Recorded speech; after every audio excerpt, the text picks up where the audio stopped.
the episode that you did with Bruce Gite. Oh, yeah. Yeah, how he was talking about the soccer fees.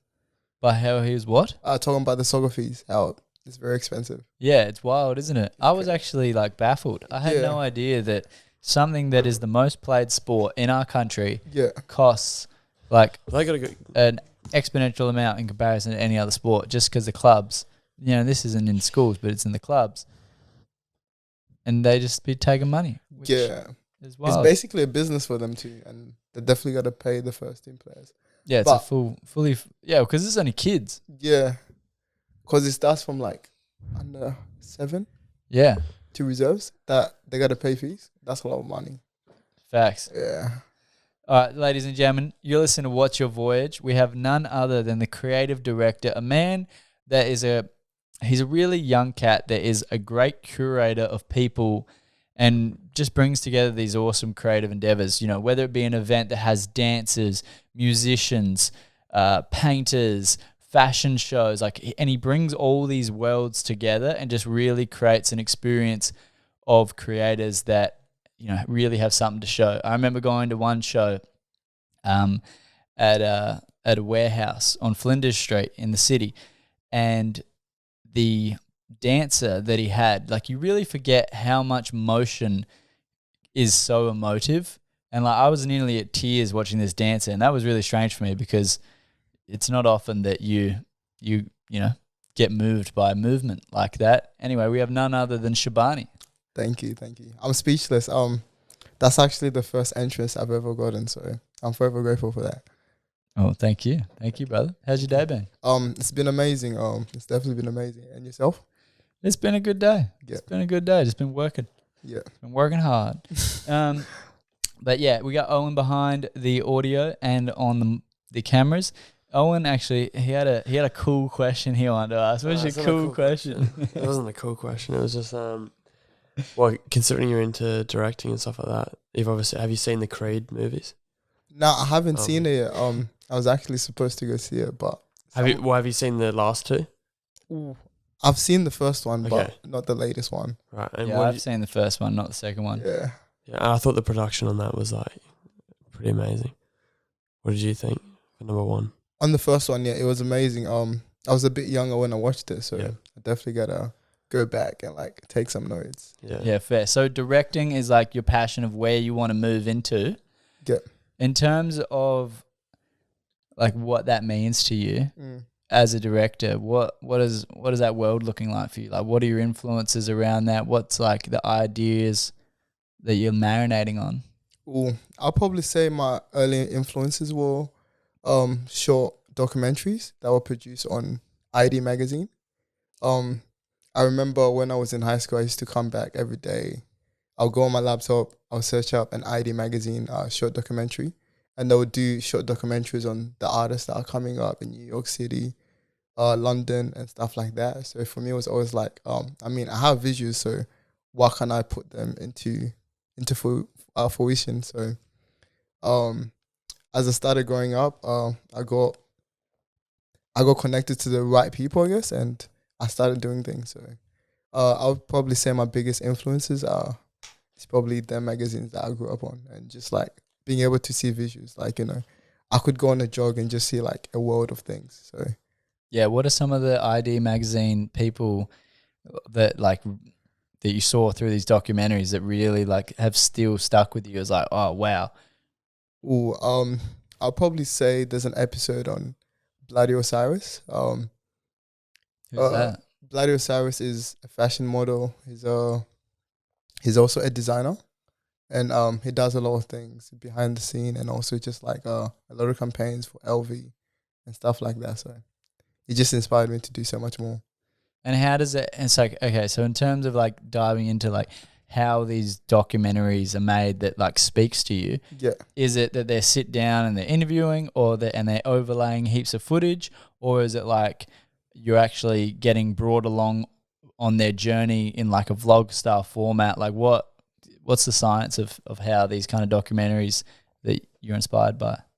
It's more a day in a life, but you also get to see just how they live each day, and you just if they can do it, I can do it too. what's the difference between us? But just like just being able to see a video like that is just like amazing. It's just like if people can produce stuff like this, why can't I do it too? So it's more about just having the visuals and being able to put it down to paper, and then you got to bring it into life. Yeah, bet. Yeah. And are these kind of things that you want to create, these short docos, or you want to move in a different way? I definitely want to move into a different adventures. I just don't want to put myself in one box. There's a quote that Virgil said, the doors are open now, so we can go into different things. You know, we just can't do one thing at a time. It's more about we could work on 6 projects in our mind, but also focus on one in reality. It's about being able to rotate them ideas and just being able to bring them into life. That's so cool. I mean, like Virgil Abloh, creative director of Louis Vuitton, creator of Off-White, like works with Kanye on so many things, is just like he's prolific. Yeah. You know, and he was the hardest working man. Like he got so many things done. Yeah. Who has put out as much content across a spectrum of disciplines like he has? I don't know. Me too. Like Kanye hasn't even done it like that. You know, Kanye's done what he's done excellently. Obviously, you know, his Yeezy brand, his clothing brand, but like we have not seen him be creating furniture and like selling it, or like these housing projects for homeless and actually getting that out into the world. Like a lot of what we've seen Kanye do in all these other disciplines has been like prototype stuff. Yeah, I feel that, and that's why I feel like Virgil's like a top mentor, but Kanye will always be the GOAT, because just from like his mindset, you can tell he's truly an artist. But Virgil is just like on a different level, but it's not. I feel like for Virgil, it's more like he probably knew his time was then, so he was just producing work. But with Kanye, I feel like he could release a season of work in 10 years, and that season of work would still be timeless in 10 years. Yeah, you're probably right. Yeah. Probably right. So you're like, you see that, you know, you got all these ideas. You're like a Renaissance man, if you will. A man that wants to go into many different disciplines and grace it with his expression. But so far you've been creative directing. So tell me about the world of what you've been putting together there. Being a creative director, I've been focused on a lot of projects. I've got some fashion shows. I've done some art, but eventually everything is art. I guess it's just like the way you see it. I got also another show that I'm working on. It's called Nurture Your Inner Child. It's about embracing our inner child, because I guess people can get lost in this world, like, you know, but we all essentially have ideas when we're younger, like of what we want to be, of what we could do. And if I'm able to just do a bit more projects and like showcase that, like, you know, anything is possible, because, you know, I remember being 16 thinking, whoa, like, you know, how am I ever going to do anything like that? But, you know, for the fact that I was able to transfer my life to what I'm doing now, it's just like, you know, I want to show kids that they can do anything, you know, like I just don't want to be called a creative director. I want to be called an artist. And then from there, who knows what the next kid will do. It's more about just opening the doors to what is available out there. And hopefully these kids can do so much more than what I can do, because anything that I can do, you can do better, you know. And hopefully you're opening up many doors to the next person that does podcasts or like media or stuff like that. Yeah, so I hope so. Honestly, from what I've heard in regards to the podcast, is like people have been coming back, especially with the clips that go like, you know, you're semi-viral, like get like 100,000 or 500,000 views. Like I've heard feedback being like, oh my God, I had so many like people I know and like people I didn't know like come up to me and like, oh, you're the guy from the thing. And like that, you know, it's cool. And even back from when I was doing the radio show days, we had a lovely lady on, and she was working on this project around like sustainability and having essentially like a Tupperware container system, if you will. So then there was less waste in the process of buying your goods from a supermarket. It was something like that. And then because somebody heard the podcast, they got a actual real life prototype testing opportunity in the field in Kangaroo Island, like a year or a year and a half before they thought they ever would. Wow. I love that. You see? Yeah, I was like, "Whoa! Oh my god, we did that." You never know who's listening, so it's just about putting the information out there. So that's definitely amazing to hear. Like you could be inspiring a million of people, even billions. But yeah, right. And you don't know the ripple effect. Yeah. As they say, the 6 degrees of separation. Exactly. You just got to keep going. Yeah. So in terms of this campaign about having people like be blessed and retouched with their inner child, what does that look like in terms of inspiring that out of people? Like, what do you think in terms of creating that? I take memories from when I was younger. It's a lot of freedom of movement. So dancing would definitely be incorporated into that, but also art. Because I remember in primary school, we used to do art. We used to paint a lot, and I feel like that kind of gives you the freedom of just you can express yourself with whatever color you want. And even our poetry, that's like definitely a good way to express yourself on a pen. Your thoughts. You could put all that into that. It's just about realizing that you're still a child inside, and don't let the world change the person who you are, because you're still the same kid. Like the avatar that you have is just an avatar, but your soul is what will always remain. Your soul will always remain. Yeah. Tell me about that. What are your thoughts on, I guess, reincarnation, if you will, or the ever-present soul? What do you think about that? I mean, I haven't really done too much of my research into that, but your soul is definitely like your biggest thing. Like, because what you feed your soul is what the world will feed back into you. So, even after we die, like, I think I've read a little thing that said, even after we die, we leave the avatar, but our soul is what goes up. Yeah. Yeah, well, supposedly there was this experiment that they did. I can't remember which country it was. Yeah. But they tried to test, like, if a soul is real, right? So they had all these people get euthanized. Yeah. I think it was all consensual and all that. I don't think they were just killing them. But essentially, they had all these people got euthanized, and they put it in this airtight, like, experiment room or whatever.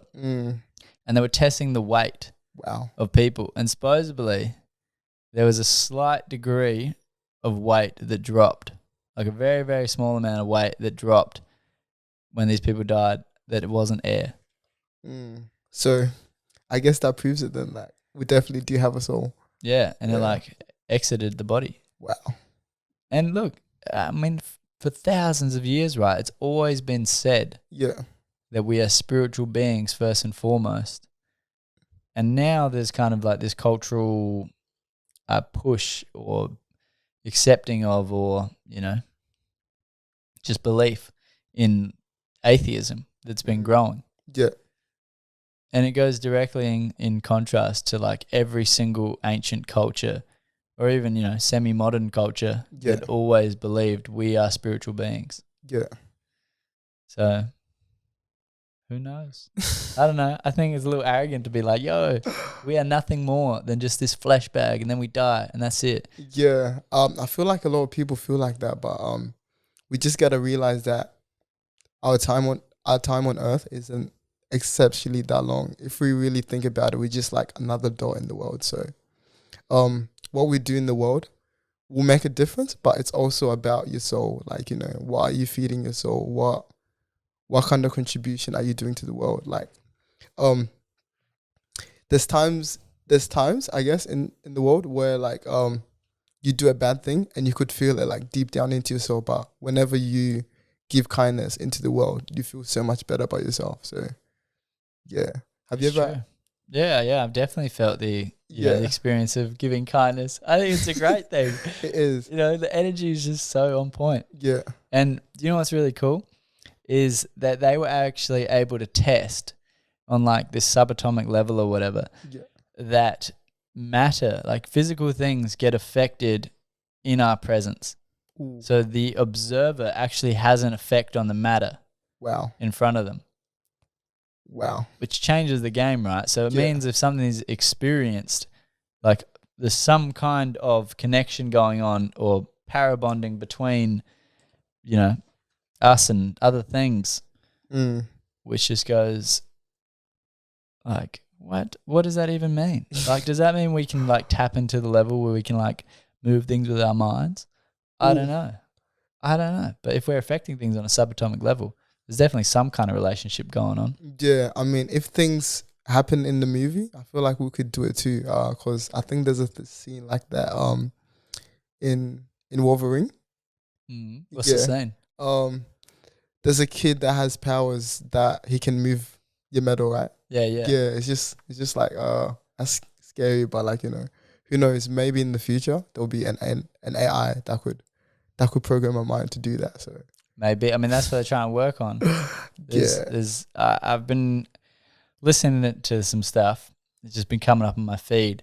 So who knows if it's true. However, they said the ancient scriptures, I think it's the Book of Enoch or something like that, reference that there is like a missing link in our DNA that has been tampered with by like the gods or the fallen angels or whatever. Yeah.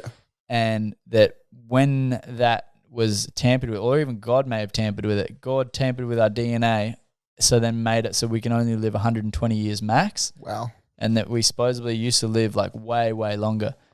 And there's also another thing that kind of combines with that narrative of the Great Flood and things like that. Yeah. It's called, I think it's called the Book of Adam or something like that. The CIA released it as like part of their classified materials, and now it's unclassified. And it's essentially the story of like all these different extinction level events throughout history. And supposedly we're on like the 6th civilization building time as a humanity. So like 6 times. And the reason for it is supposedly because of the polar shift of the earth, that because when the north and south poles, the magnetic, like, you know, orientation of the earth shifts, even if it's like by 10 degrees or whatever, it creates like a huge disruption, like ecologically for the earth. Yeah. And earthquakes and all these types of things start happening. And supposedly it's like every 12 to 12,500 years. Wow. That's a lot of time, but that would definitely be scary to live 120 years. Like, no, we already can live to 120 years. Yeah. It said we used to live longer. Yeah, I'm saying like, if you're able to live longer, like just seeing everyone else die and you still live on. But I think it was at a state where everybody did. Oh. Yeah, like everybody was just living long lives. Does that mean we'll still get weaker or? I don't know. I wasn't alive. Well, maybe I was alive. I don't know. If reincarnation's correct. Exactly. Maybe I was, but can't remember it.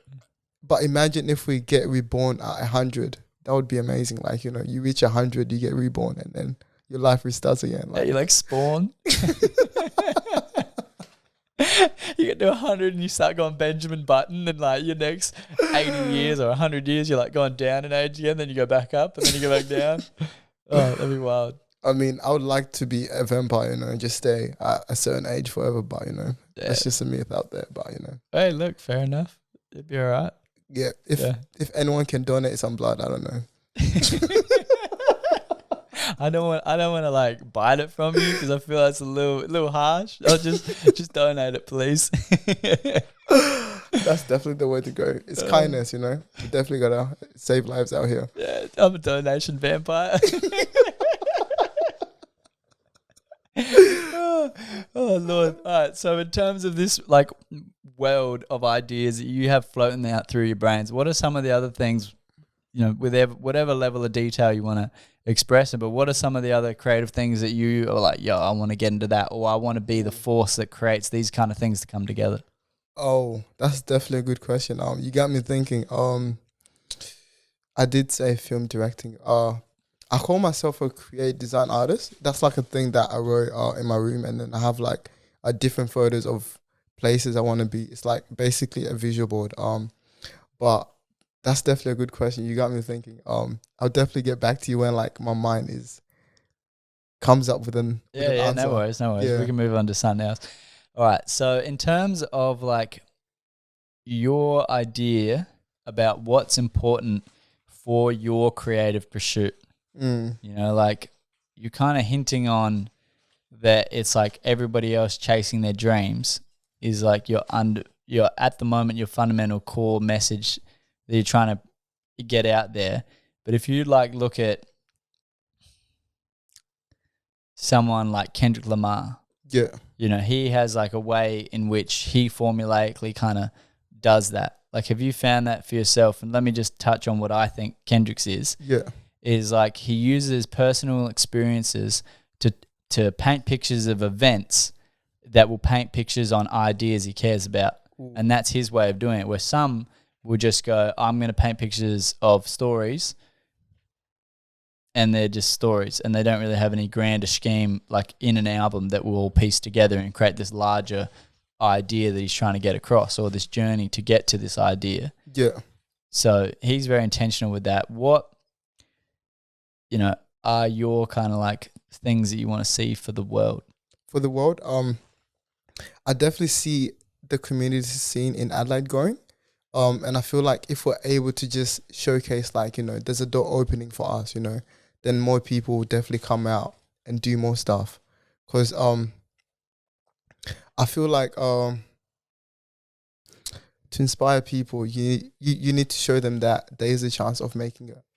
So for the fact that Kendrick Lamar is able to paint pictures like that and just, you know, and bring it into life, it's just amazing. Even on his latest album, how he talks about making his cousin a millionaire. You know, that's definitely amazing. Like, it inspires you to do so much more. You know, like yeah. Do you have brothers? Yeah, I do have brothers. And do you move as a unit? We don't move as a unit, but that's one thing I definitely want to fix in the near future. I guess it goes so much deeper because I feel like with African household, it kinda is different. What's it like? Like a family.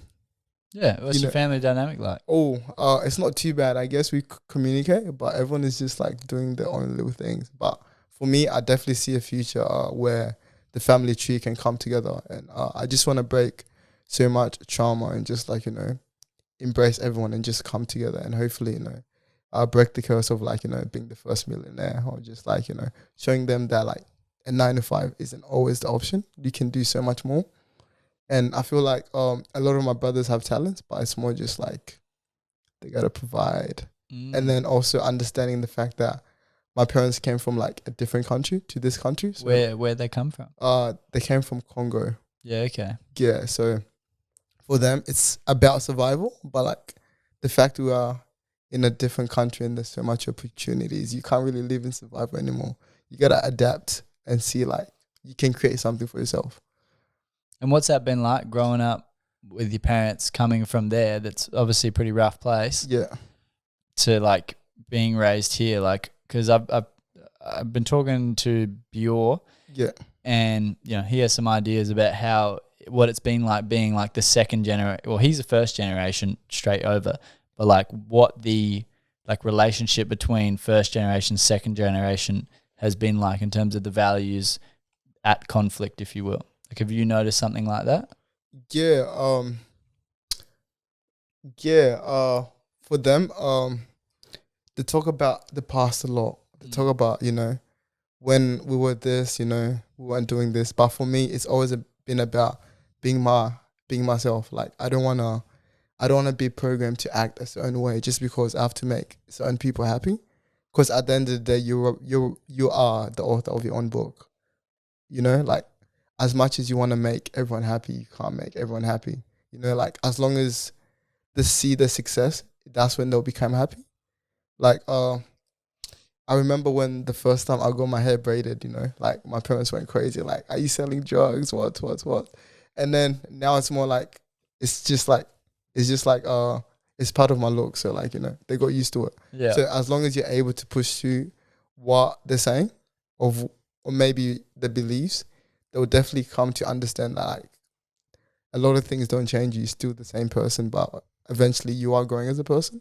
Yeah, so it's like you're moving in the way you're moving, and the advice they may give you isn't like resonating because it doesn't mean the same thing. Like, you having, you know, your cornrows doesn't mean you're selling drugs. I'm not, yeah. It's crazy. It's actually crazy. So that, I mean, that's such a beautiful, like, as lived, like, like, you know, yeah, it's great. That's such a microcosm of something greater. Yeah. I love that. And in terms of like growing, the mission of your family unit. And I would say you want to grow that for like larger communities as well, to have people, am I wrong? No, you're not wrong at all. What do you see the best way to go about like having that collide and conquer strategy? Yeah. To have people come together and operate more as a unit? Like what is your idea of how to do that? Ooh, with me, I just don't work with like specific people. So for the fact that I'm able to work with like people from all different backgrounds, like, you know, we may share like a same struggle in a way, but we're all trying to do one thing. So like, you know, it's just about seeing different faces. You know, it's not even about our color. It's just for the fact that we're able to create art. You know, let's say if I work with someone from the south side, you know, we could tap into that community. And then if I work with someone from the north side, we could tap into that community. So it's just about having that difference, you know, like. Yeah, you want it to be like fully open. Yeah. And like diverse and inclusive. Yeah, and that's always the way, and that's always the best way to go, because you can't just be limited to one way. Yeah, well, it sounds like you want to do that while everybody is united in a shared collective vision. Yeah. Of like a positive, expressive, committed future. Because we were talking about before, like, you know, the types of artists that you want to work with are those that are obsessed. Yeah. They have to be obsessed. And you were saying, we're chilling on the couch before. We got new couches in here, so there's going to be another episode with some couches in it. It's going to be different couches. It's going to be cool. Yeah. Yeah, in terms of like being obsessed, and you were saying Kobe. Kobe was like a huge vehicle of that idea for you. Yeah. Every morning I listen to his video. He talks about you have to be obsessed with what you're doing, and also you have to work with people that are obsessed, because there's a lot of people that get comfortable, you know, that think results are just going to come easy. Like, there's days where you need to, like, sacrifice a lot. And, you know, the start is always the painful way. Like, when you're starting out, it's always, like, the most painful. But, like, you know, and it's also about knowing that if you're able to build up that discipline now, you can do so much more, like, you know, within the next 10 years. It's just about, we're humans, but we're very habit forming. Your habits basically build your life. Yeah, it's true. 100%. I've noticed that for sure. Yeah. Being consistent at stuff has been like the hardest thing. I found the gym, you know what, it's a very typical one. Yeah. But it's been such a microcosm of like discipline for me. Like being able to go 5 days a week and like being unwavering in that has been so liberating. Yeah. Which is kind of, you know, a bit of a contrast, isn't it? It's like, it's liberating that I get to go to the gym 5 days a week, but it is, because it's like I trust that I am my word. And you get this like sense of inner power. How have you gone about like manufacturing or working on your discipline? Because it's not an easy thing. It's not an easy thing at all. But I did also see a story that the fact that you're going to the gym, so yeah, it's a big ups to you. So touching muscles. I can't wait to see the results for you. But I'm serious. I know. No, but for me, it's about there was times when I used to build up the habits, and then I'll lose track. Like, let's say a new girl comes into your life, you get lost, you get too comfortable, you become very complacent. But now I'm very focused. Like, it's just about realizing that the work that you do now is what is basically gonna make your future. So, it's just about making the right sacrifices, because the parties are always gonna be there, the girls are always gonna be there. Like, it's not about the now; it's about what will attract. So I think I read a quote saying, "You attract what you are now." So, like, if I'm able to work hard and improve my energy, improve myself, I would definitely attract like a girl that's very marriable, if that is a word. Like a girl that is, you know, like it's married to like your energy, and their energy will be married in that vibe, and then you hopefully marry them. Yeah, because in this society, it's very sexualized, and you don't really meet people that are like, you know, people that are wife material, like even people that are just solid. Facts. Yeah. Facts, dude. Yeah, you're like scared. You're like, oh, dude, am I going to get in trouble with it? Maybe. Maybe you will. But yeah, it's true. People are so short term. Yeah. But I think it's a wider like we're focused on short-term gratification. Mm. And that speaks into like us talking about discipline, right? Yeah. Is like discipline's not easy and it's a long road, but it's like you're working towards a larger mission that is going to be so much more beautiful and glorious and great and contributing to Exactly. yourself, your life, your community. Like everything's going to be better if you just be disciplined. Yeah. There's nothing in your life that will not be better. Exactly. I've also read a book on this. The first book that I got introduced to was Atomic Habits by Isaac. Yeah? Yeah, that changed my life. And then What did you learn from it? Uh, Like, what are the things that you actually applied to your life? Because there's a lot, right? oh yeah, there's a lot. There's another book, Indistractable, which is basically like Atomic Habits. But what I learned from it, from them two books, is that it's not about the quality of time that you spend with people. I mean, it's not about how long you spend with people. It's about the quality time. And then in Atomic Habits, it went depth into consistency and just like being able to find like the right space for you, like different sports. It talks about how our habits are very important and stuff like that. So, So how do you go about doing, like, what's an activity that you need to do on a regular basis Yeah. that you don't want to do sometimes, and how do you push through it? Ooh, taking cold showers. Yeah, heavy. okay. Yeah. I feel like that is important. Like, yeah, I just have to push through. As sometimes I just dance through the cold shower and just like, I definitely got to push through because, How long do you do them for? 4 minutes sometimes. 4 minutes? Yeah, 4 minutes cold Yo, showers. I need to get to your level. I'm doing it like warm shower, washing and all that, and then I'm like, all right, cold. And then I'm like, I don't know, I don't even time it. I'm there for like a minute cold, maybe a minute and a half. But I guess it's just about Do you have a hot shower at all, or is it the whole thing cold? Nah, there was a time where I just had cold showers, but I do have hot showers probably after soccer training because, I can't take a cold shower at 9 p.m. then. I can't sleep. Yeah, fair. Yeah. Yeah, because it wakes you up a bit. It does, yeah. Yeah, there's a study on that, I believe. There's a study on everything. There's a study on everything in there. We're There's just a study on studying. everything. We're studying heaps of stuff. Yeah. We're coming up with the results we want. But what kind of books are you into? Oh, man, I'm into like... All right, so what I've read Rich Dad, Poor Dad. Ooh. That's a great book. I've read a bit of Jordan Peterson's 12 Rules for Life. Ooh. It's dense. I haven't finished it, but I'm getting through it. What's the one I just finished? I'm reading Family Fortunes at the moment, which is actually a very, very cool book. Essentially, the premise of it is like about having like generational wealth and building that. And it looks at all the different facets of it. Yeah. And it looks at all the different constraints. And it looks at what is the society structure that's in the way of it. All this stuff. So, like for example, if you're building family wealth, you don't just look at how we make money.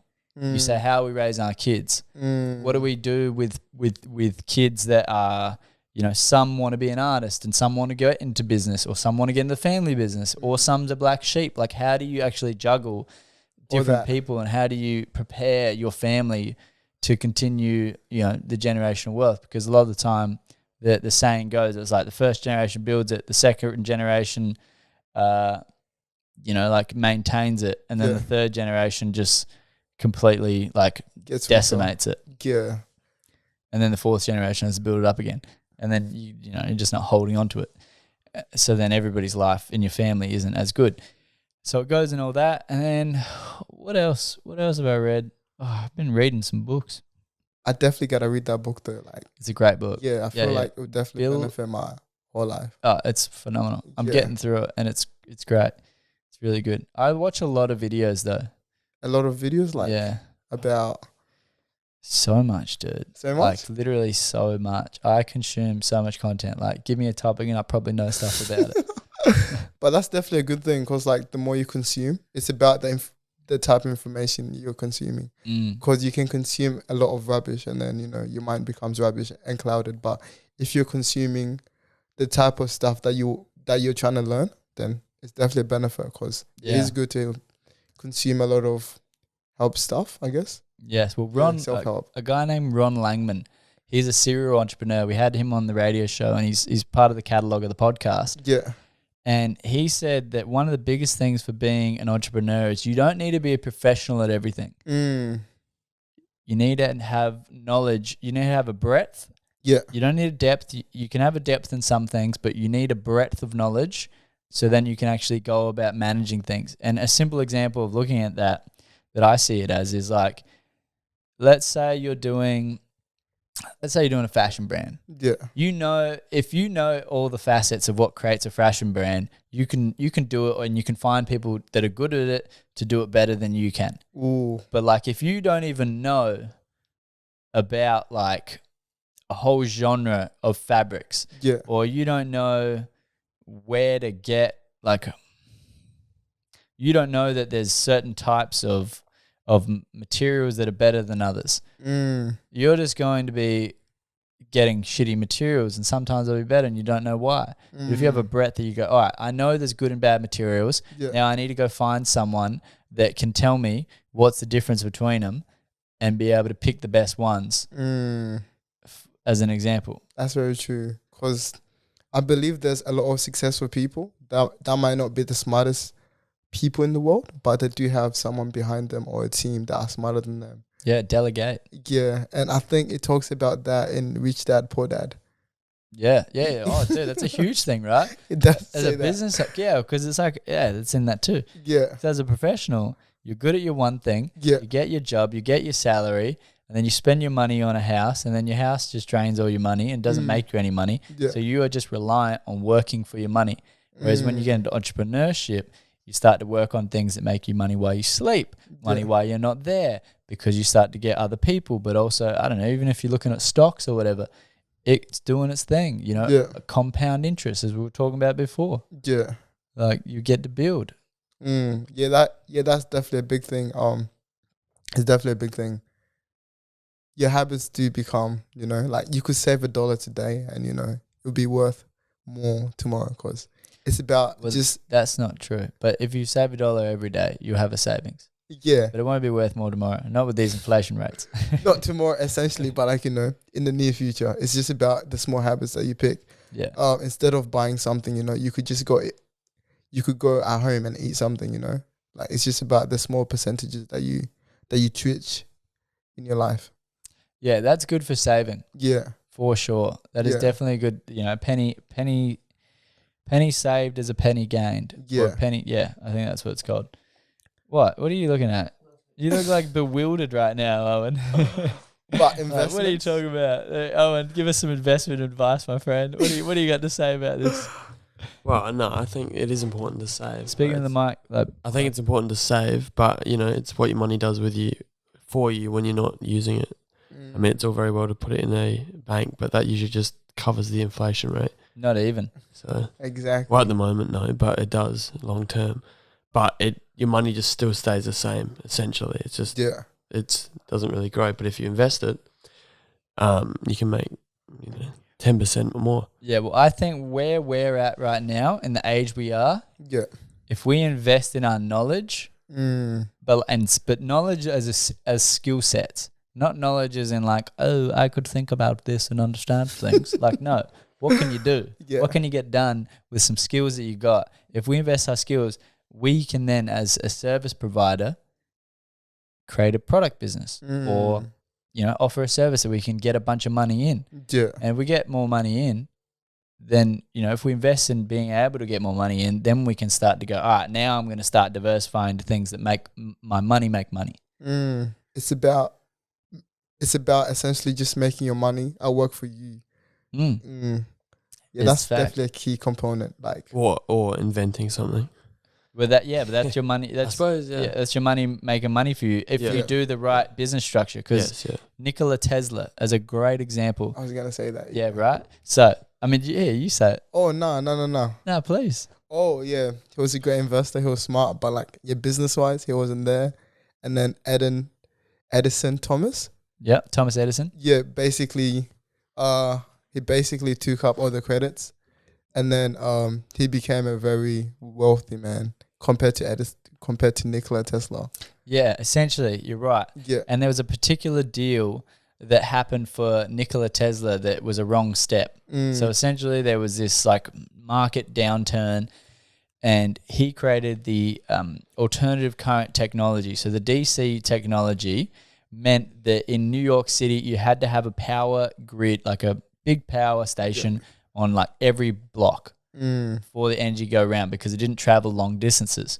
And because he created the AC current, it could start to go long distances. And what he did was, for that technology, he sold it. Originally, his agreement said he was going to get some cents or a percentage on every single dollar made. Wow. But then the downturn happened, and he was so passionate about this invention, this idea getting out to the people, that he said, fine, I'll just take this lump sum. Yeah. And because of that one misstep, even though he invented all these other things, he didn't get the opportunity to have a big business and be able to fund all this stuff. And at the end of it, that was his downfall in terms of being able to be a creator, because he was coming up with all these like wild, wacky ideas that people didn't want to invest in. Yeah. Because they were like, well, I don't see the upside of me being able to make money from it. So when he was working on projects like free energy, you know, nobody would touch him with a 10-foot pole, because they're like, well, if you make energy free, I ain't making shit. And that seems implausible. But he seemed to think that he was onto something, but he ran out of money, and then he had a shady death. Yeah. Yeah. But he had like 850 inventions on patent, and he's responsible for all the fundamentals of like X-rays, Wi-Fi, all sorts of things, like the fundamentals of all of that. Yeah. Yeah. I definitely did learn about him in Think and Grow Rich. It's a great book. It's a great book. I've read a bit of that. Yeah. But when it said, look, if you get the point that desire and going out and doing it, you know, if you can think it, you can do it. Yeah. If you get that by now, you can put down this book. And I said, all right, put down the book. I get it. What did you get from that book? I definitely learned a lot. It changed my whole mindset. It's just about the manifestation part too, and just for the fact that you got to work for it. I feel like in this new society, there's a lot of people that are just posting, you know, I'm trying to manifest this, but like it's about the work that you're doing. Your mindset also plays a big part into it. Yeah, we're in a material world. Yeah, we definitely are. Materially do things as well as spiritually. And people post a lot just to update people on their lives. I feel like sometimes you just have to go ghost and then just do the work. Just do the work, bro. Yeah. So what's the work you're doing at the moment? Right now, after this interview, I need to finish a document for a runway that I'm trying to do. I'm trying to do 2 runways in like a split of a month. So one here and one in Melbourne. I'm just trying to find the right people, but it's really about establishing myself in different states. You know, I just don't want to become that guy that just did 1 good show or like 3 good shows, and then people get used to me. Like, then what's the whole point? Yeah, you want to share it with the world. Yeah, I do want to share it to the world. Yeah. And how do you actually go about finding these kind of people? I do a lot of researches, and then I also have people in Melbourne and Sydney, so I kind of utilize my network too. And you say like, who's popping for like fashion? Who's popping for painting? Or I'll give a big shout out to Jada the creator. She's definitely amazing. She designs a lot. She just had a drop like I think it was 3 weeks ago, of fashion stuff. So she basically grabs how do I explain this? She basically grabs materials and then she creates her own pieces. It's very high end, and everything goes sold like in 10 hours. What? Yeah, 10 hours. That's awesome. That's excellent. How many pieces did she make? I believe 12 or 15. Yeah, okay, that's cool. Well done. Yeah, I feel like if I'm able to connect to different people like that, then, you know. So she was doing like a haute couture. Yeah, basically. Yeah, sweet. Good on her. Yeah. And do you want to make clothes yourself? Because I know you're heavy in the fashion industry in terms of like being the curator, but is that something you also want to do? Is like you have some visions for?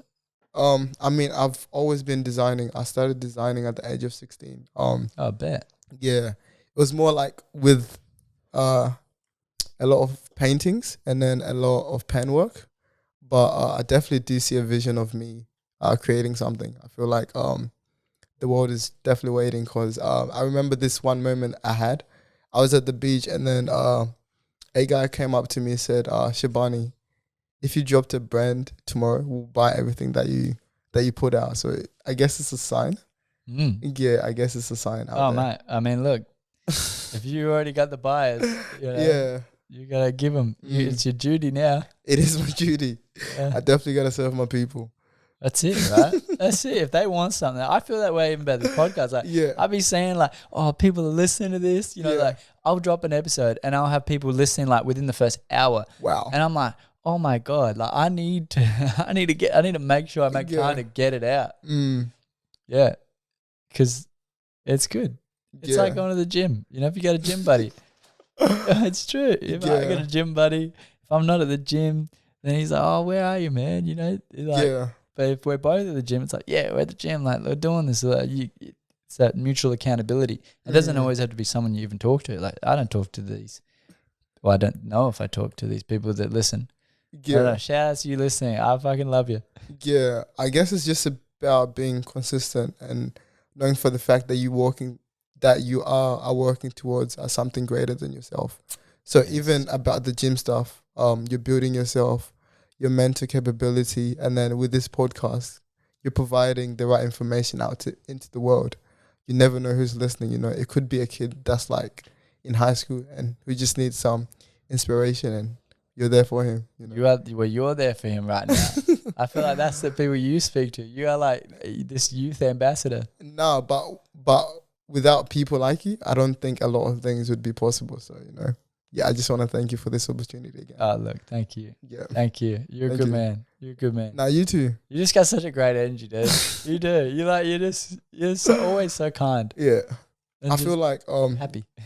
Happy, yeah. I guess so, but I guess there's a lot of negatives in the world, so we definitely gotta provide the right energy, and hopefully we can grow together as one. Yeah. And do you meditate?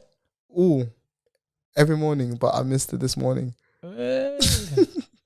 I'm becoming complacent. Well, there you go. Now you know. Now what are you gonna do about it? Ooh, after this, I'll probably meditate before I do anything else. Oh, well, there you go. All right. Yeah. We can have Shabani on the couch.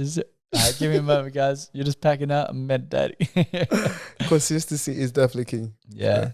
And how do you meditate? Do you just sit there, close your eyes, breathe? You have apps, or like, what's your approach to meditation? I would give out this app, but I need some promo first. But I use this app, and also I use YouTube. I just basically lay down, or sometimes I go sit out in the sun and just breathe and listen to whatever they're saying. So it's definitely a key component. And do you deep breathe? Definitely. It does help. It definitely helps. And are you focusing, like, where do you focus your eyes? I close my eyes. Yeah, okay. Do you look at your third eye, or you just close them like wherever they're sitting? I just close my eyes and then, Okay. I don't think I've ever looked at my third eye. It's a weird, literally try right now. You should try. If you close your eyes and then look at your third eye, because I did Kundalini yoga for probably like 6 to 8 months straight when I was living up in Gold Coast. And Kundalini yoga is essentially like bringing all your energy of your chakras and all that up to the third eye and to the crown, and up the Kundalini. And it's just supposed to be like spiritual awakening style yoga that isn't really stretch based. It's more like breathing, chanting, body movement, guided meditations. There's a bit of moving, but like I remember this one example that just completely like blew my mind on what's possible with the mind. Is all right. So when you like hold your arms up or whatever, they'll get tired in a few minutes, and you'll be like, oh, I need to put my arms down. So we did guided meditation, sitting there cross-legged, hands up in the air, doing a figure 8 with our arms. Wow. And in this guided meditation, like they were like, oh, so you're in the desert and you're going through the desert, and in the distance you see a forest. And now you're in the forest and you're moving through the trees, moving through the foliage. And now, and this was over time, they were saying way more and all that. And it was like, now you're in the clouds. And like each time they were saying where we're at next, I was already there. Wow, because you can already imagine it in your head. I don't even know. I was just already there. Like I have a super, super like visual mind. In that if I can like 3D render anything in my mind, as long as I know what it looks like or can paint it together. Like whereas some people, they literally they just talk to themselves. Whereas I can talk to myself, I can see ideas. Yeah. You know, I can see a movie in my head. I love that. It's cool. And what was cool though is that I'm going through this guided meditation, and you go in and out of it, and you get back into your body, and you're like, oh my God, this is excruciating pain because my arms are still up in the air doing a figure 8. Yeah. And I go back in the guided meditation, and I'm in the clouds, and it's really stormy, it's rainy, and that's when I'm like in my body, but also in the guided meditation. It's just pain, it's pain, it's pain. Yeah. And then bam, I move. Wow. And I'm in the mountains. I'm like flying between these mountains. There's mountains on either side of me, and I'm just flying through like I'm Neo in the Matrix 2. And each time I'm going past the mountains, they just whoosh, whoosh, whoosh. They just go flat. They just go, and I look back, and I was like, for whatever reason, I'm like, oh, that's my past like trauma, that's my past experiences and all that. And each time it goes down, it's like I'm putting it to bed, putting it to rest. I'm forgiving it. I'm like, so I was like, oh, I need to fly faster. Yeah. Now I'm flying as fast as I can and all that. And as I was doing all that, this excruciating pain that I was feeling in my body was completely gone. Wow. So literally through the guided meditation, I overcame the sensation of pain. And like, then when we finished, I was like, whoa. And then the lady was like, guess how long you guys have been doing this? How long? And we're like, how long? She's like, you've been doing this for like 19 minutes. Wow. I'm like, whoa. Like, think about holding your arms up in the air for 19 minutes. Yeah, like, that is not easy. That's definitely a long time, but yeah, it just proves that meditation has so many benefits, you know. I just taking that moment to breathe, you know, like you could do so much for your mind. You could actually do so much for your mind and your body. What's it done for your mind? It just brings a lot of clarity. Get a lot of clarity, and just for the fact that meditation helps me improve my focus, you know, because I love doing a lot of like deep work, you know, and if I can't be able to focus, then what's the whole point? What do you mean by deep work? Deep work as in there's no distraction, you know. I have my phone on airplane mode. It's just me and my laptop. Yeah, okay. What kind of things are you doing? I'm writing every idea that I have. I feel like there's times when I can't sleep and I just go on my phone. I write up exactly what I see in my head, and then in the morning I'll just write up a whole document onto the idea, like expand it into how I can exactly bring it into life. Wow.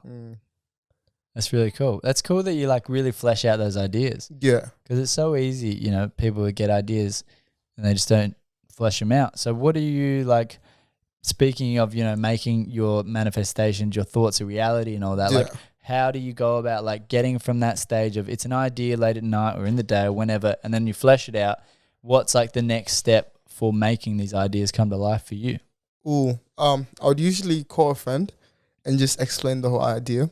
And like, you know, based on the response, I would see if I'm going crazy or not. But it's usually a positive thought, and then they don't really say much after that. So I'm just like, okay, I told you about an idea now. I need to make it into life. So I work hard to find the right people that I see for the vision. And then from there, I just kind of visualize the whole thing. How's it going to happen? How am I going to feel in the moment? Yeah, I feel like that's very deep. But going back to the meditation stuff, I feel like you could do a guided meditation just from like listening from your voice. Yeah, thank you. Thank you. I've been to a bunch of yoga lessons. I was just channeling the yogi. Yeah. It could be a business venture too, so you never know. It could be. Well, look, at one of your events, if you want me to do the guided meditation, let me know. Nah, I definitely will. I feel like we need to do something very calm and, you know, very spiritual. So that'd be cool. Yeah. I know people that are better than me at it as well. Actual? Yeah, I love that. We can make a whole thing about it.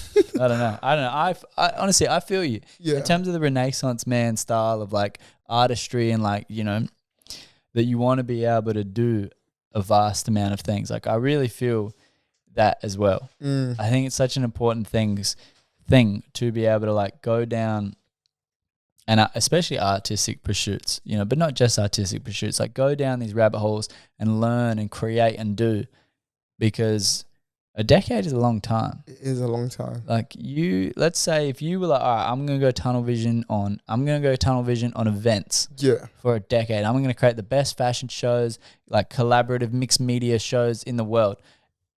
At the end of 10 years, like you would have done like 1,000 shows or something, or at least 500.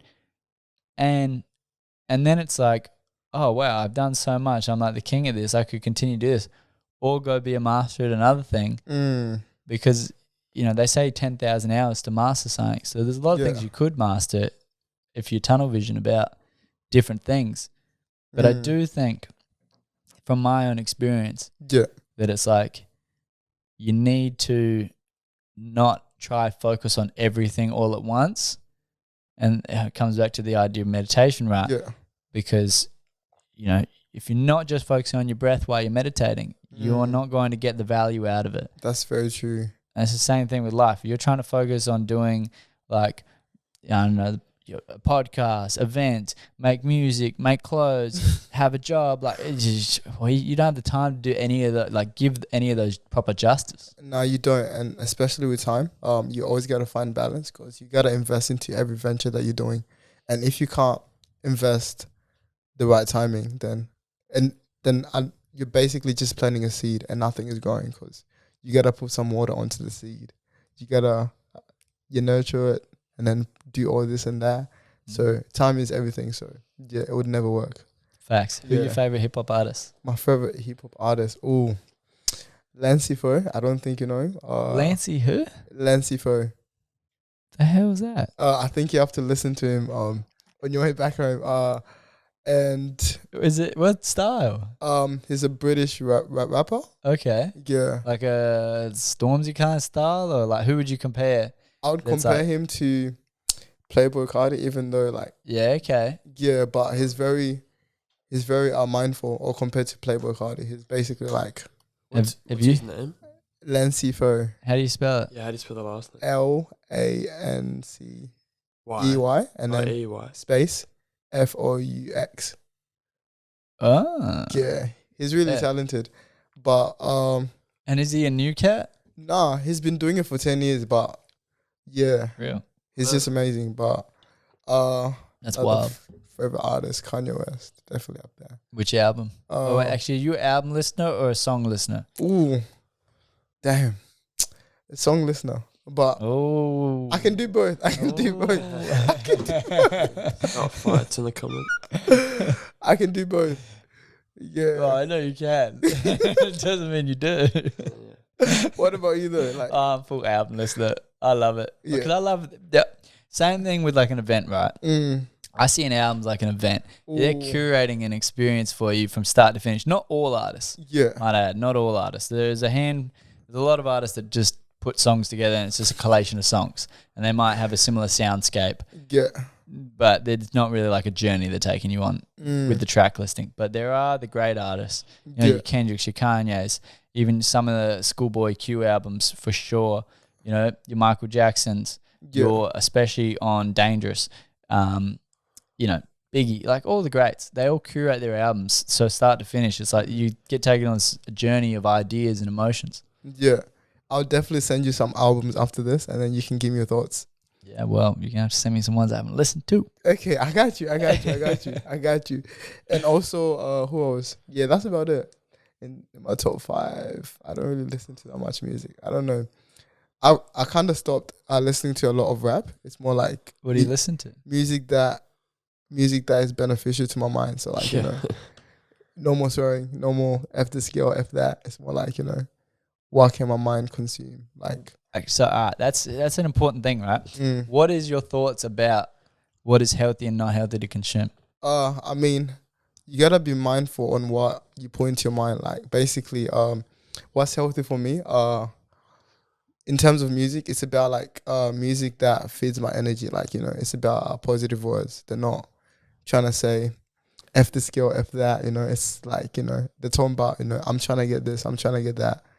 Yeah, does that make sense? Yeah. Yeah. I'm just trying to paint the picture with you. Yeah. Of like what it looks like that is the healthy stuff? Like, what kind of healthy stuff you talking about? Like, are we talking about meditation music? Yeah. Like, you talking about, I don't know, but like, what kind of things do you consume that assist you manifest that energy for yourself? Right. I'll probably say a lot of music from people's ground up. Like, you can feel the energy, like they're hungry to make it. Yeah, that's the type of music I listen to. Like who? Skepta.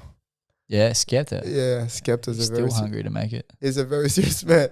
He's a very serious man. He's made it and he's still hungry. Yeah, and I feel like music like that can definitely help your mind. Like, you know. Yeah. Yeah, Skepta's a funny one. He's so tough. He is so tough. But like, he's also just speaking like his wisdom. Yeah. Like in every bar, he's just spitting life lessons. And you could feel his aura just from like an image. You could be like, yeah, that guy, I don't know.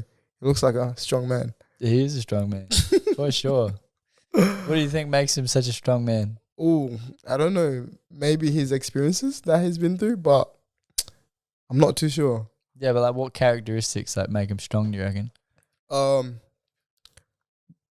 I'll probably just say his whole structure, but his aura is definitely big, like just big energy. Yeah. Yeah, fair. Yeah. What about Pop Smoke? Oh, yeah, RIP to him. His music is good for parties, but I don't listen to it like that. Right, okay. Yeah. Fair enough, I agree. I've been getting around sounds. Sounds? Yeah. So it's like kind of like meditation music, but you can actually listen to sounds at certain frequencies. I do that too. Yeah? I do that before I go to sleep. Yeah, dude. Like, do you do it while you sleep? Yeah. Oh, dude, it's good. Like 432 hertz? Yeah. Yeah. There's even another one, I think it's 738 or something like that. Yeah. That is supposed to be the pulse frequency from the earth to the ozone, and it's the exact same frequency as like the alpha brain waves in our mind. I used to listen to a lot of that when I was in uni. Like, there's ones on YouTube that says activate your brain power, and then I'll just listen to that while I'm doing the work, and I feel very productive. So fair. Have you affirmations? I'm big on affirmations. Yeah, every morning. What do you do them or you listen to them? I used to listen to them, but now it's more like I just listen to the Bible affirmations. What's the Bible affirmation? They're just basically they read out the scriptures. What? Where do you find that? On YouTube. On YouTube? I'm serious. Well, I want to see this. Yeah. Can you get that up? Can you get that up, Owen? Just search up Bible affirmation. Oh yeah, what do we search up? Bible affirmations. Yeah, put some Bible out. You want to see if you can quickly connect it to the roadcaster? Because, come back to us if you can do it. Because I want to hear that. Like, what? Bible affirmations. Yeah. I actually do that before I go to sleep and just in the morning. Because I've been looking for like a good copy of the Bible to listen to. I could give you this book. It's called The Game of Life. Is it audio though?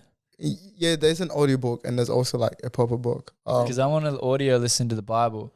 Because I want to learn the word more. I know stories from it and such like that, and like a bunch of the morals and the history about it. Yeah. But I want to like actual listen because, well, I think if something's stayed around for 2,000 years, it's got to have something good in it. Yeah, it does. I've actually listened to the audiobook of the Bible, like not Which fully. version? King James. Yeah, okay, that's the one I was recommended. Yeah, King James version, but I haven't finished it yet. So, it's long. It's very long. What are your thoughts of like what the Bible is? Has loved me explain. As it is written.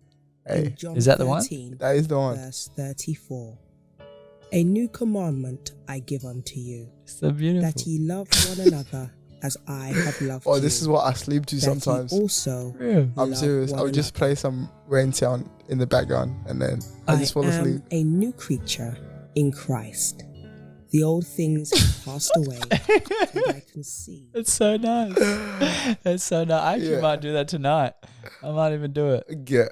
Yeah. There you go. King James Bible affirmations. I love that. And was there a favourite song from Lancy? We can play that. Oh, damn. Oh, that might get copyright though. Yeah, so. Yeah, we might get copyright violation. Maybe we can play after the. We'll play it after. Yeah, we'll play it after. Yeah, bet. Okay, so what is the Bible to you? the Bible to me is basically a guidance into our lives. We can learn so much from it. It basically talks about the past and what we could learn from it.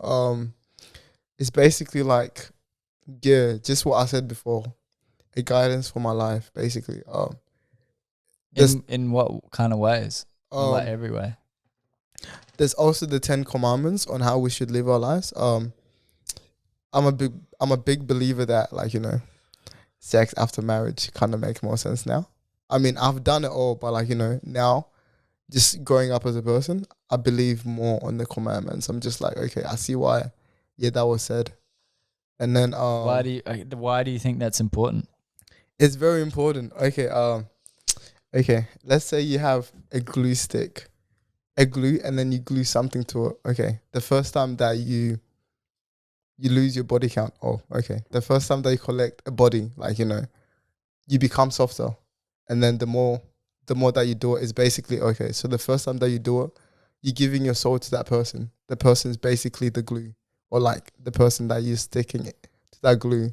And then the more that you stick the glue to whatever you're sticking it to, you become weaker and weaker and weaker to connect to, like, basically your wife. Yeah, because, let's say you have like a body count of 18 people before you meet your wife. You're very weak. You're very likely to cheat. Does that make sense? Yeah, that was oddly specific, but yes. Yeah. 18. Once you're over 18, you're gone. You're a goner. Or even 5. Or even 5. I feel like 5 is a big number. 5? Why do you think 5 is a big number? That's my favorite number. Oh, 5 is a lot of people. Like, God damn. I'll probably say the worst. I thought we were going to get into something spiritual about the number 5, but okay. 5 is a big number. 5 bodies? Yeah, I don't know. I wouldn't want to imagine. Okay, stop. No, please. Are these bodies alive? They're alive. I wouldn't want to imagine my wife sleeping with 5 other guys. What do you think that means? It means that she wasn't able to keep one guy around. So, what's going on? I mean, yeah, I suppose. What's going on? Like, dude, you need to get close to the mic. Yeah, no, I was just thinking about talking. Just thinking about talking. Imagine if your wife told you she had a body count of 10 and you guys are married. Like, wouldn't you be scared? I suppose it depends if they were actual relationships. Well, for me anyways, if it was an actual relationship, or it was, if she's been with 10 people in a relationship, then that's like, that's crazy. That's a lot of people. I suppose if it's more of a, not so much in the relationship side, it's a bit different. For me anyways. That would be more scary than... You reckon? What is she doing? Oh, yeah, okay. Honestly, yeah, fair enough. I'm convinced. I'm sold. Yeah. I've listened to a fair bit about this kind of stuff. Yeah. I have. It's the eye of the beholder, I suppose. But hey, with the current society that we're in, I have no comments, Like, girls can do whatever they want, I feel like there's a lot of the feminist big thing. So, I feel like they're pushing the girls to act in a certain way, which is kind of wrong. Like, I feel like girls are meant to nurture us, They're meant to do so much more, not just become, like another way for guys just to, like, get an instant gratification. Yeah. Yeah, well, I mean, especially when you, like, look at your grandma or something, you're like, this woman is like this spiritual sage. You see? And when you have like a real good grandma, she like really holds the family together. Yeah. When she's good at grandmaing, she's got that feminine energy that like she handles shit, emotional turbulence, she handles it. Yeah. Like that's what you really want from like those wise, like divine feminine energy that's like really, expressed through life and at its later stage. With the whole body count thing, I'm not like, if I was going to go in a relationship with somebody, I wouldn't depend it on the fact that, like, if I still like that person, talking to the mic. I still like that person. I wouldn't be dependent on how many people they've slept with or, how many relationships they've been in. Because at the end of the day, it's like you're choosing that person for who they are. However, the stats are wild. Yours would be through the roof, Hamish. Bro, the stats are wild. Nah, the stats are wild though. I'll tell you what, the stats are wild of like how many partners I can't remember the male example, but the female example is like if a woman has over X amount in her body count or over X amount of relationships, this is obviously not a blanket. This is a statistic of generalization. So there are people that aren't living this stat, but the stat is essentially the more body count you have, the higher and higher and higher. I think it's like even 3. Like even if you get to 3 or more, your likelihood of divorce and cheating are like through the roof. Yeah, it's very true. I said that. I said that. But I feel like society, that super glue. Yeah. That super glue analogy, it would definitely save the world. It will stick with us. Yeah, well, it's been big in the Bible, right? And historically, it was also like promiscuity was like there was like a physical element to it in many senses, not just spiritual. It's like you need to know whose baby's whose. And if you're in even just a small tribe setting, it was unworkable to be like, oh, whose kid is that? Because then who takes care of it besides the mother? Like exactly. That and now we've moved into this society where, you know, with birth control and stuff like that, it's changed the dynamic. It's crazy, but yeah, this is the world that we live in, I guess. I feel like we're a lot more critical now, though. What do you mean? I don't know. I think they were super critical back in the day. But as in like we're just critical about what is wrong and right, I suppose, to a degree. There's lots of different ways now. Yeah, but I also think there's just this mass like coming to grips with where we're at. Yeah. Because like there's a lot of statistics that have been going like wrong, if you will. Like there's a lot of unhappiness and just like social breakdowns in many ways that they have quantified. People have quantified.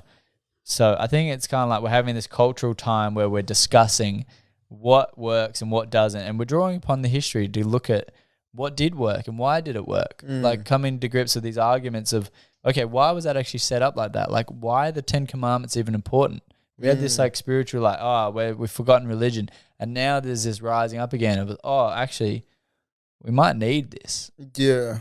We might need these kind of like doctrines to just have stable growing societies. And I've said this before, but I look at, I read a book and it was essentially saying that each religion is a technology for civilization building.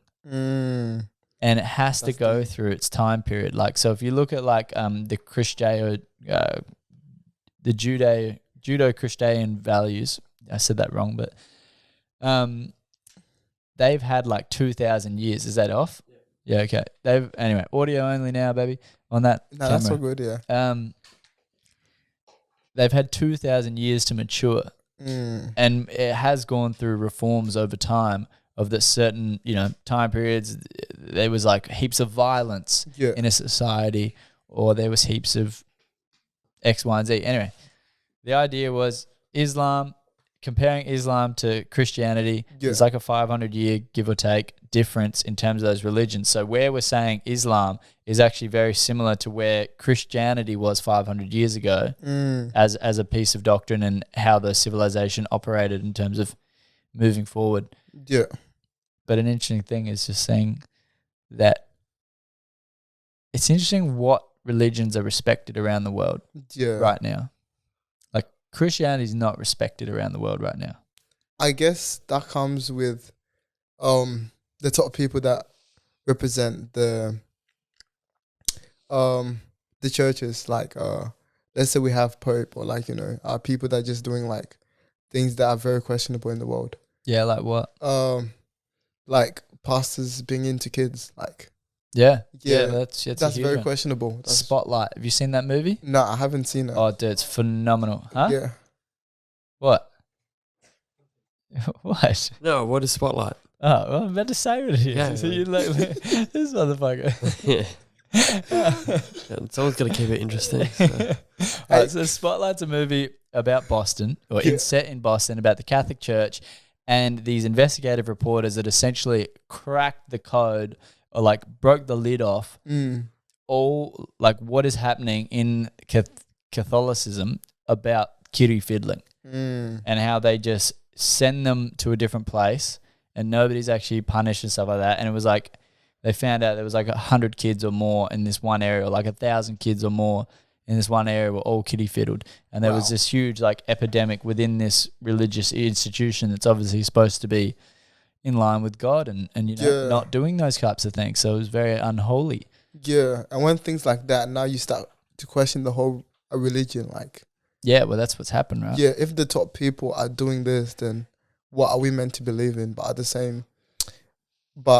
saying that, it's more about the relationship that we have with God. It's not about if we go to church every day. It's just about if we're able to read the word and just meditate on the word, and then I reflect on that. But I guess there's a lot of things that are happening in the world that are not okay. It's just about how can we move forward as people. So yeah, that's beautiful. Yeah, I love that. There's a lot of evil, but I guess people like those will get what they deserve, and like karma.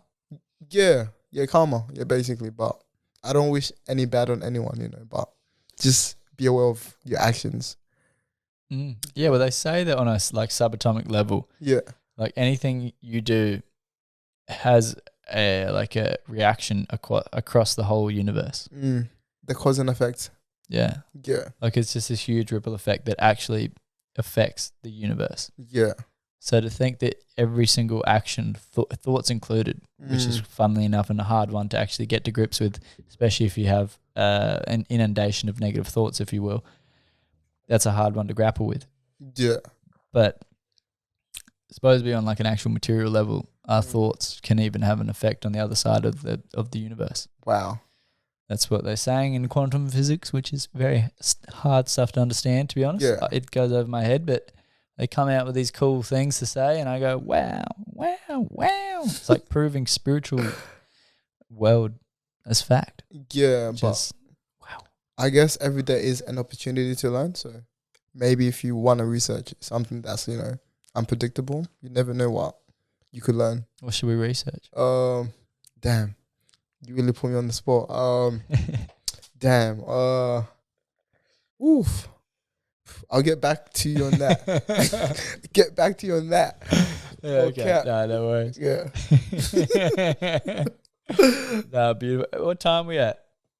We're at 1 hour and 17 minutes and 5 seconds. I love this conversation. Beautiful. It's fun, isn't it? Yeah, it feels like 10 minutes. It does. It just flies by. It actually feels like 10 minutes. It's amazing. Yeah. Yeah. All right. So in terms of you're doing your creative stuff, you're focusing essentially on doing all these events, and you're like trying to expand them over into different places. Yeah. Overseas, yeah. I did have a phone call with Dot about that. He just gave me. We talk about the Matrix a lot within our conversations. So, we talk about getting out the Matrix, and he did tell me something about you got to do so much more, and it just basically unlocked a key in my mind, and just like I knew exactly what he was saying. So what was he saying? He was saying that he's obviously. We'll just explain quickly who Dut is and what he's doing. Dut is an artist. He also models, but right now he's in London.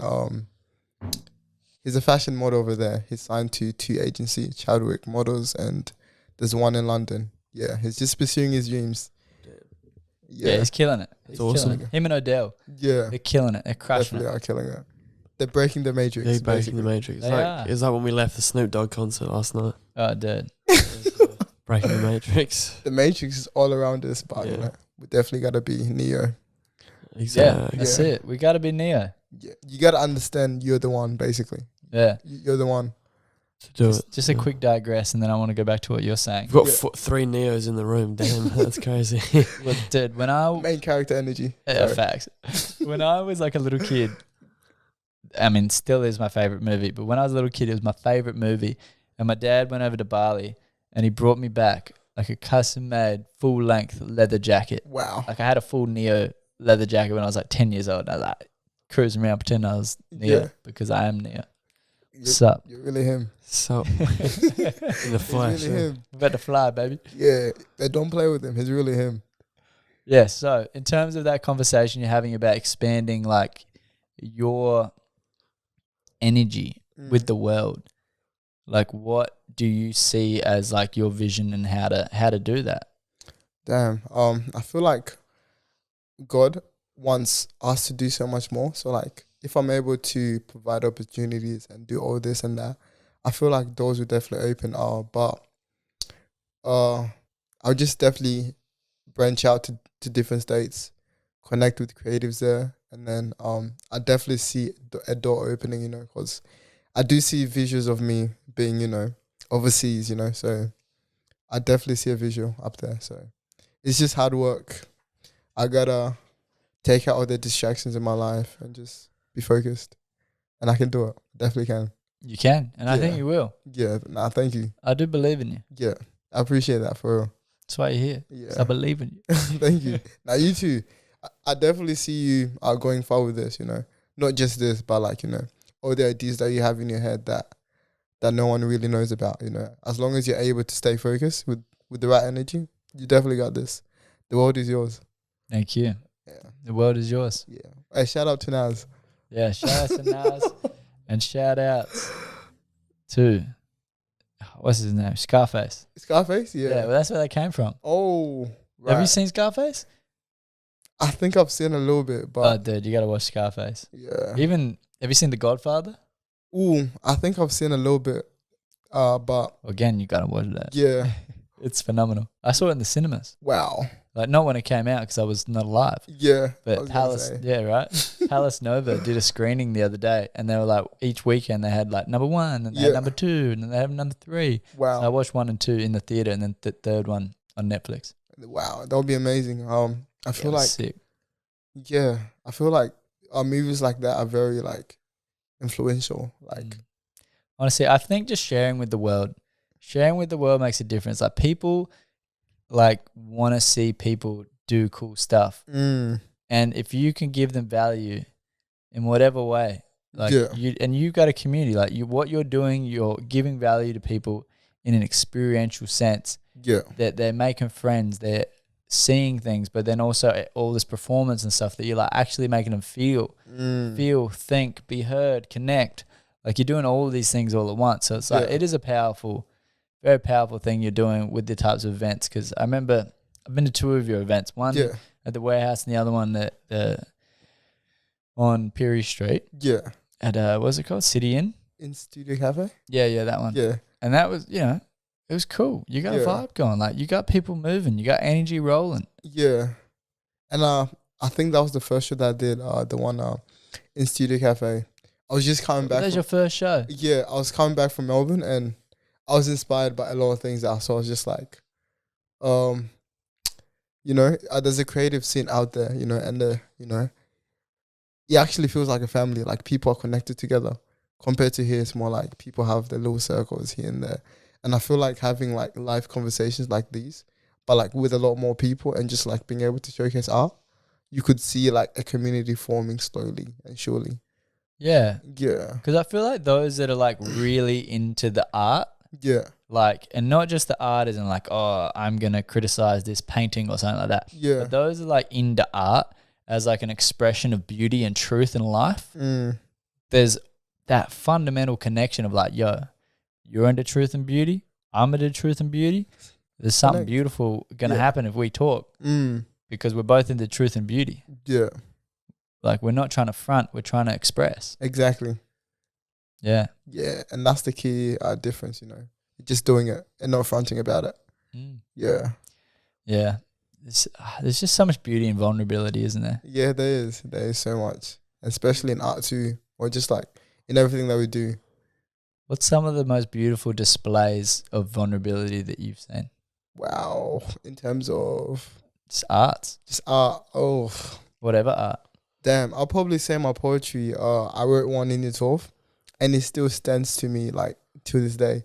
It talked about the emotions that I was feeling then and like how a lot of people come into your life and then they just become strangers.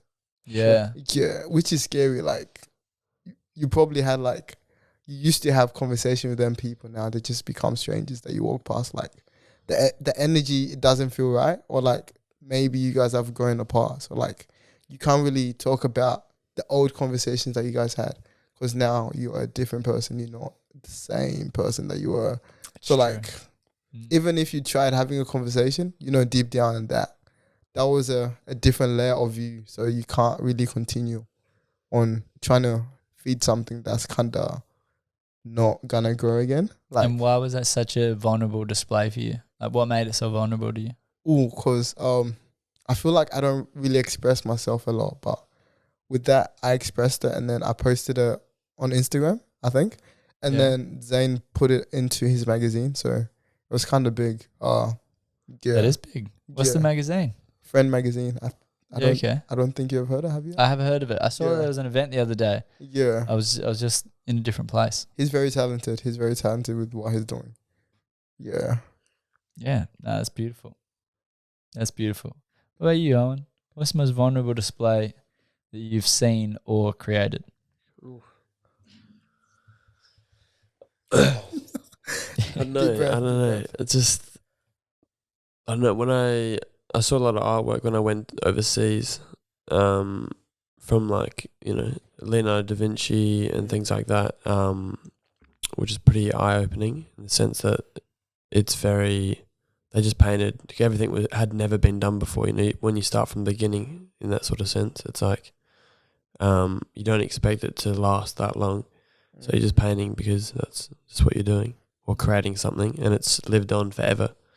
I feel like a lot of people like nowadays may come up with something or invent something, but it's crowded because there's lots of people around.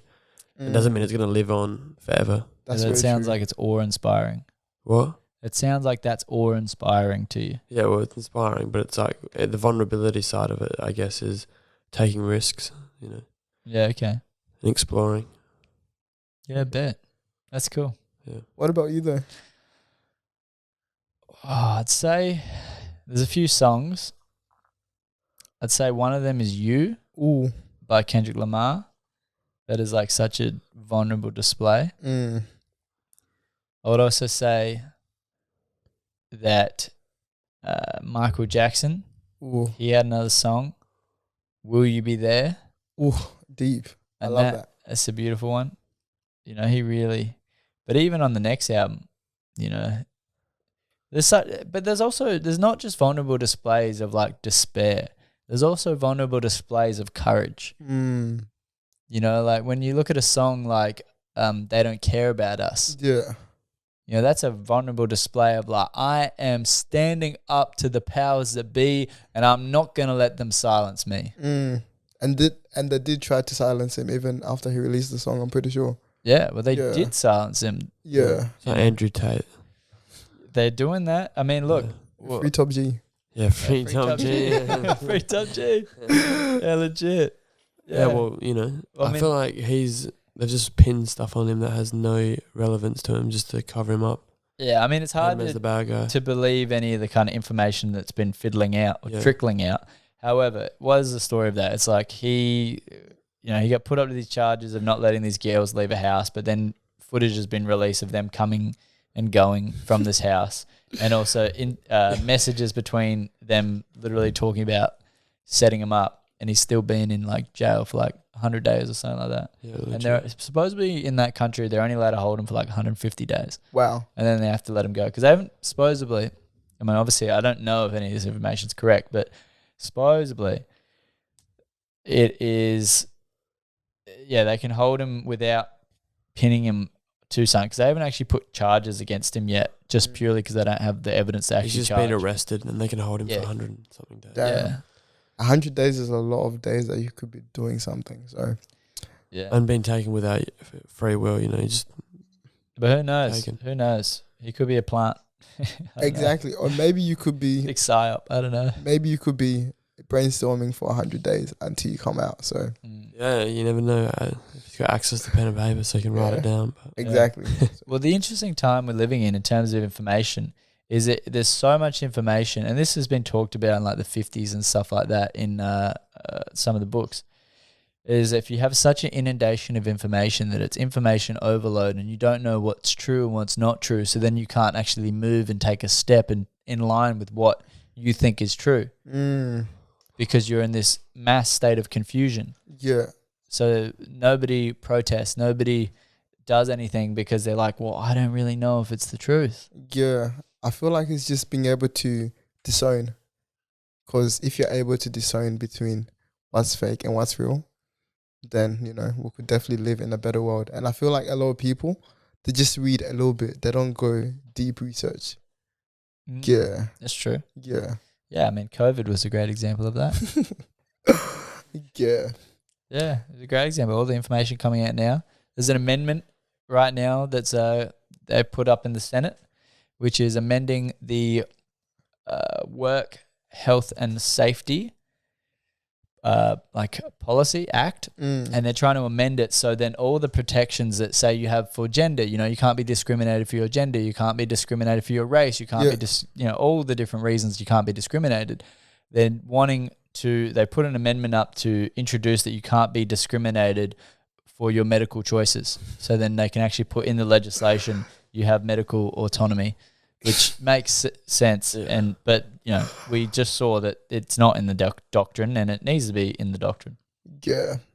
It's scary in the world that we live in. Like, all you really got to do is do your research and, like, don't deep too much into the news. Like, the news only basically feeds you a propaganda and fear. And that's how you get stuck in the matrix. And now you now you get stuck into believing this and that, and then you're fearful of the next person that has a different opinion of something. Because now you're programmed into this one opinion. You're not really thinking for yourself. Yeah, it's like the older generation. Sorry to cut you off, but it's like the older generation who depended on the TV or the newspaper, and how the newspaper and the TV have changed so much that now because they've grown up on it, they believe it. So it's like the media can feed them anything and they'll believe it. Exactly. And it's a very scary place, but, you know. And what that creates, and I actually just watched a video about this today, is cognitive dissonance.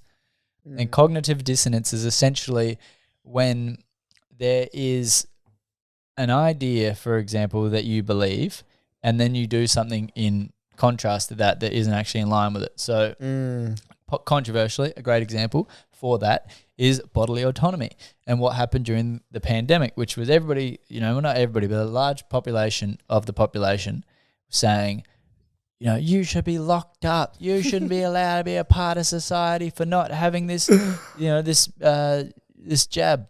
Yeah.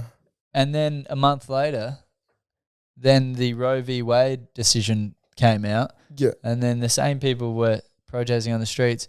It's my body, my choice, which is cognitive dissonance on a principle level.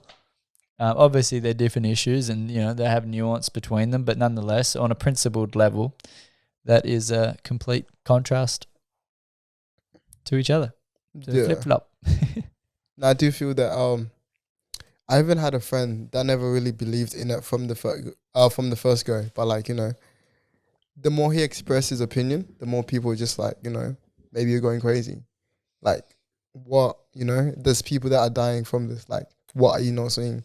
So like now you can't really express your opinion, because even with the whole, when like the COVID thing was like at its peak, it was more about divide the people, and you could see that, like, or maybe like they're planning something in the background, you know, to conquer us, you know, and like maybe as we divide, we won't connect anymore, because now people have different opinions, you know, like there's a lot of people on this end that are programmed, and then there's people on this end that are trying to think for themselves. But, you know, yeah, if there's more people on the program side, we can't really win the war, because, you know, we gotta unite together. Yeah, well, the age-old saying is like 80% of the population would live life as sheep. 20% will, what is it? Like 10% will question things. 5% will like know the truth, and there's like 4%, and then 1% will be trying to stop the 20% from telling the 80%. Wow. Scary stats. Yeah, and that's like the idea. So it's like the 1%, they control it all, and everybody knows, you know, that's in that 20% that goes, oh, I know this is happening. You know, the world is run by a small collective of people, and it's been done for a long time. And we can see that, you know, we can see that. A great living example of that is things like the WEF, the International Monetary Fund, the World Bank, the UN. There's these bodies that, you know, transcend country borders and make rules and agendas for the entire world. And they are a cross-pollination of big business and big government. and they have people in all positions, or all sorts of positions of power, whether it's in bureaucracies, governments, or CEOs or leaders of large corporations, all coming together and discussing what they want for the world and how to do it and enacting it. And an example of that is the World Health Organization is currently, there's this treaty that's going, that they're essentially trying to legislate across the world that the UN will be the World Health Organization will be in charge of the next pandemic response. Wow. The next, you see? It's already planned. Well, I mean, according to them, as a more globalized world, it's just a matter of time. Yeah. That's what the information has been, which, I can understand to a degree. However, the source code of all these things is the interesting thing. Obviously, the lab leak theory is now looking like the predominant idea that, came out of a lab. So intentionally, unintentionally, we do not know. We can only, just inquire or look into it and say, all right, well, if it is planned, how would we act? If it isn't planned, how would we act? Well, this is where we get cancelled, so... We've gotten cancelled 1,000 times in the last few weeks. Yeah. But I feel like a lot of diseases nowadays that we suffer from is because the food that we're consuming. Yeah. Actually, I had a guy named Robert Williamson. He was the CEO of a mine, and he was saying he does a lot to do with autism. And he was saying that he thinks that a large component behind why there is so much autism growing in the world is from GMO crops and GMO foods that we're all consuming. I was like, oh, there you go. Interesting. So I've actually decided to change my diet too, because I could definitely see the results now. So what's your diet now? I'm basically vegetarian, so no more meat. No more meat? Yeah, pause. What? There you go. Yeah, no more meat. Classic. I think it's always good to do that, just to like detox the body and the mind to what you're used to. Yeah, because, especially for the fact that you're used to rice and chicken for your whole life, and then you just take that switch. It's scary, but yeah, fair. Speaking of rice, and power to you for being able to have the discipline to actually change your diet. It's not an easy thing. There's all sorts of barriers that get in the way, whether it's, I don't like that particular food, as a starting ground, or just doing it and figuring out how to cook. So two of my friends, they've done this enzyme liver flush. Yeah. And essentially they sat in the toilet for about a day because of it. But what it did is this enzyme essentially cleaned out all the guck in their liver. Damn. And their bowels. Yeah. And they had these bowls of softish looking stones that came out of them. And essentially they say it was green. They were green. Damn, I feel that. It's wild. So there's all these things. And they were saying, an example of what kind of things get stuck in there is rice. Wow. Because if you look at rice in a bowl after a day, after it's been cooked, what does it do? Gets super hard, gets stuck to the sides. Yeah. That's happening inside our body. After a digestion process, of course, there's residue that gets stuck there with especially carbohydrate orientated and starch foods is what they're saying. And look, I'd be pretty interested to give it a go. Yeah. Because I think there is a place to detox. I've done a juice fast. A juice fast, yeah. I did a 2-day juice fast. It was all right. Yeah, fasting is definitely important. It's definitely important. Yeah. I mean, there's stories of people curing their cancers from starving. Fasting. Starving and fasting is said to be very different because the intention that you hold in your mind has a direct effect on how your body responds. You can literally make yourself sick by being depressed and sad because you will trigger a chemical response that your body then does. And it's the same both ways. Yeah, so mindset definitely comes into play with that one. Yeah, definitely. Fasting, you have to set the right intention and hold it. Yeah, and you could even do a 1-day fast. Or not a 1-day fast. I meant you could have 1 meal a day. Yeah, intermediate fasting. Yeah. Yeah. That still helps. Yeah, they say. Yeah, I do intermediate fasting every now and then. Yeah. Yeah, I'll just skip brekkie. Skip brekkie, yeah. Is that on purpose though, or just Sometimes, run out of sometimes time? no. Yeah, I've been to have a late lunch or something. Yeah, because sometimes you just get too busy even to eat. So like, Yeah. you don't really respond to what you're feeling. It's just like, okay, Yeah. I go work. I mean, I'm happy to skip lunch. I actually only ones I like is breakfast and dinner. I'm like, I have to have them. I love Lunch, brekkie. I'll skip over lunch. I love a good brekkie. Yeah. I could go French toast. Oh, French love toast? French toast. Yeah, I miss my avocados, but not avocados. I meant, what are they called? Eggs? No, croissants. A croissant. Yeah. Croissants. Oh, dude, I used to get the best croissants from the Central Market. They were like these butter croissants, and oh my god, you could literally just like peel them. They were like so fluffy and just so delicious. I would just sit there and just peel this croissant and eat it in like layers. And it was just like by itself because it was that delicious. Wow, I can't wait to have another croissant. Hopefully one day soon.